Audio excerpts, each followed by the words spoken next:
Rock 108, Iowa's Pure Rock. Hey, it's Ned hanging out here in the studio today. And, I've seen well over 200 concerts, maybe 300 at this point. And I can honestly say that 25 plus of those concerts have all been one band, and that is Mushroomhead. And I have been an undying fan for years upon years.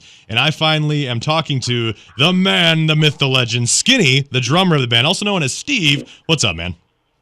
Hey, brother. How you doing today? Thanks for having me on. Absolutely, man. You guys got the show tomorrow night at Spicoli's Reverb in Waterloo, which when I was moving to Iowa, I used to live in Grand Rapids, Michigan, actually, when I used to go to the intersection and see you guys. And right on. Love that place. Oh, yeah. And now I come to Spicoli's, and I see the intersection, big old stage, and it's so impressive to see you guys fit on Spicoli's stage, and it makes it such more of a personal thing when you see Mushroomhead on Spicoli's stage. Yeah, absolutely. I mean, for such a small stage, it's definitely a tall order for us to fit in them. But I mean, that's part of what we do. We're we're just as hardcore as some of the fans, and we'll put on a show anywhere we could possibly present it as professional as possible, and still get down and have a good time. I mean, let's not lose sight of having fun, for God's sakes. Yeah, absolutely, man. Now, you guys just released a brand new music video pretty recently off of your your most recent album back in 2014 of We Are the Truth. And me being a huge horror fanatic, it's obviously very Evil Dead inspired. Who's the big Evil Dead fan in the band? I can't take single-handed credit for that one. The entire camp is pretty much well-versed in horror and all of that kind of stuff as far as, sci-fi, video games, cosplay, all of that kind of stuff. Yeah. That whole world that used to be a massive subculture. Now it's everywhere in the culture. Yeah. So to get back to the original thing, yeah, we're huge horror movie fans over here. So when time came to throw some video treatment ideas around, I just kind of perked up and I said, hey, man, we should do an Evil Dead tribute. And everyone instantly got it. So, we've put our heads together and assembled a hell of a team. Yeah. And did a lot of the work ourselves because we're still that DIY underground camp. Yeah, yeah. So we had the time. We took the time to get it right, to light it right, to script it out a little bit, to get the right makeup people, the right cinematographers, the right lighting, and just really, really focus in on it. But yeah, it's definitely a tip of the hat to the entire Evil Dead franchise, and I'm a giant fan. I think Evil Dead 2 is probably my favorite out of all of them. And, oh yeah. A lot of people knock me because I like that last one that they did, where the girl was kind of the Ash character, or whatever. I mean, however you want to look at it. But yeah. I really like the remake. I thought it was cool. It was a good modern twist. Yeah, and it was very, when you come up with a good bloody horror film, I don't know if you can get more bloody than when it starts raining blood, and when she has her wrist stuck under that Jeep and yanks it out, it just makes you cringe. It's like, oh, God. Yeah, that one's pretty good. The girl cutting herself in the face with the glass is pretty good. There's quite a few in that one that I really liked. Obviously, it didn't have the campiness and, like a lot of the fast editing, but I don't know, man. I really liked it. Some of the camp and I are kind of, at odds about that one, but whatever. Each his own. I liked it. I liked it so much that it definitely played into doing the one for the We Are the Truth video. Yeah, awesome. We referenced that one a lot. I know, man. It's awesome. Now, you just mentioned how you like Evil Dead 2 a ton. First of all, have you ever met Bruce before, Bruce Campbell? I've never had a chance. We've done quite a few horror conventions where he was there either the following day or the day before, and I've never actually been able to hook up with him and just, say, hey, what's up, huge fan. Yeah. I'm hoping one day, because we definitely try to hit as many of the conventions as possible, even when we're not touring. No, well, if you haven't yet, I don't know if you've read his books yet, but his 3 books that he's released are all fantastic. So if you're a reader, check out one of his 3 books. I absolutely will. Thank you. Yeah, man. Now, and to round out on the horror stuff, because I could sit here and talk about horror flicks all day. What's your favorite? Yeah. What's your favorite horror flick? Of all time, I think I'm going to go with. I've been asked this a couple times. I got to go with Jaws. Oh yeah, yeah. That's definitely, there's a horror. There's an actual fear there. I was young when it came out, so I never kind of looked at the water the same. Being from Cleveland and Detroit, we grew up on the lakes as well, and I know there's no sharks in the lake, but it's so weird when you can't see. You know what I mean? So like that to me is way more of a, maybe it's, like a fear that preys on the horror stuff. But, and then if not, we're going to just go with the Evil Dead franchise because I think it's fun and it's got all the proper elements of, like the first one was twisted and for what time it came out, man, it was creepy. Yeah. It got to me for sure that, wow, that stuff exists. It's kind of voodoo witchcraft stuff. Awesome. Yeah, it falls right in there and it's perfect. It's all we needed out of life. Absolutely. Well, speaking of flicks and whatnot, you have Volume 3 finally coming out, which I'm very excited for. What can we expect that's on Volume 3? That has quite a bit of variety to it. Mm-hmm. It's basically covering the last 3.5 years of touring, so it's almost every bit of the music is from the Righteous and the Butterfly album. Oh, cool. There's probably 6, maybe 7 video pieces that haven't been pre-released. I think now there's more that obviously have come out. But we did some really cool stuff with our live footage. Yeah. And we took a different approach, and we used a lot of slow-mo footage and very macro and kind of close-up stuff that's, it's not really typically seen as far as your typical band live DVD. And then what we ended up doing was remixing songs off the album in just little maybe 30-second clips or 40-second clips to go along with this slow motion audio, slow motion video.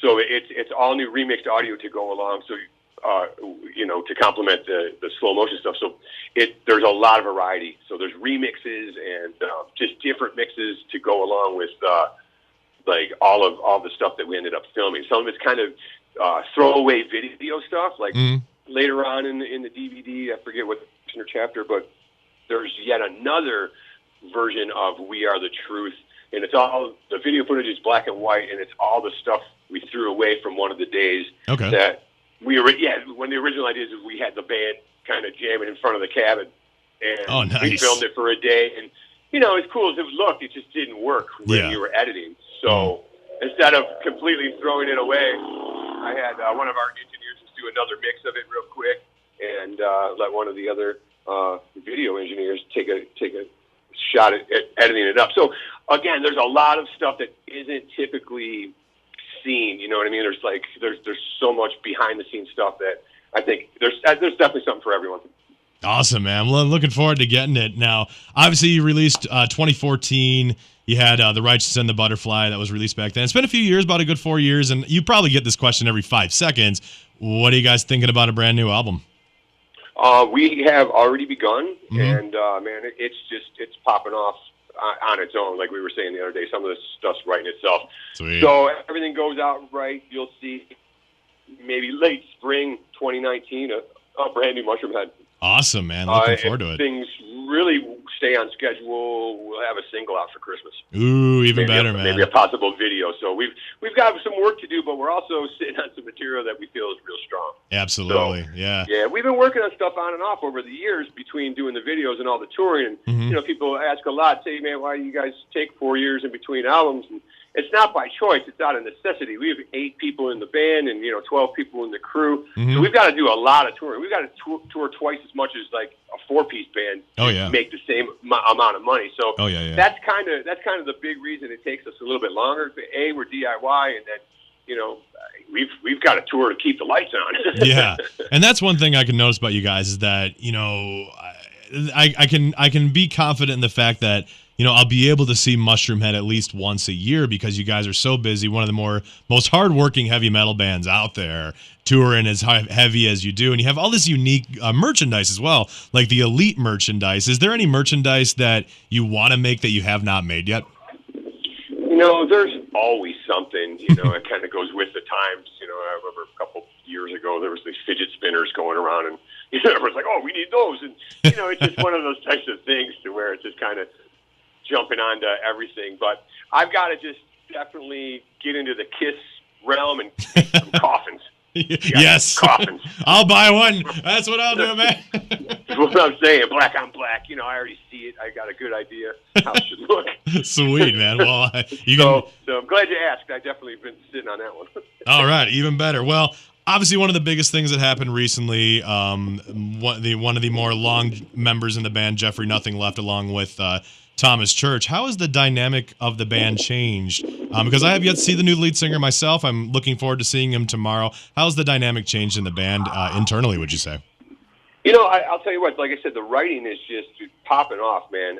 It's always cool to do new things with new people and not necessarily kind of know what you're going to get. Yeah. Right. Working on, this would be Mushroomhead's 8th album, so I definitely don't want it to sound like everyone just expects an album to sound, like when bands do, so many albums, they're like, oh yeah, it's just going to sound like their last 4 or whatever. Right. I'm definitely looking forward to doing more experimenting, and just, like I said, the unknown is really cool. So, as we write, we're creating stuff that we've never heard or felt before, and it's really, really awesome. But, in the long run, everything's always ends up really dark, like Mushroomhead sounds. Everything's always creepy.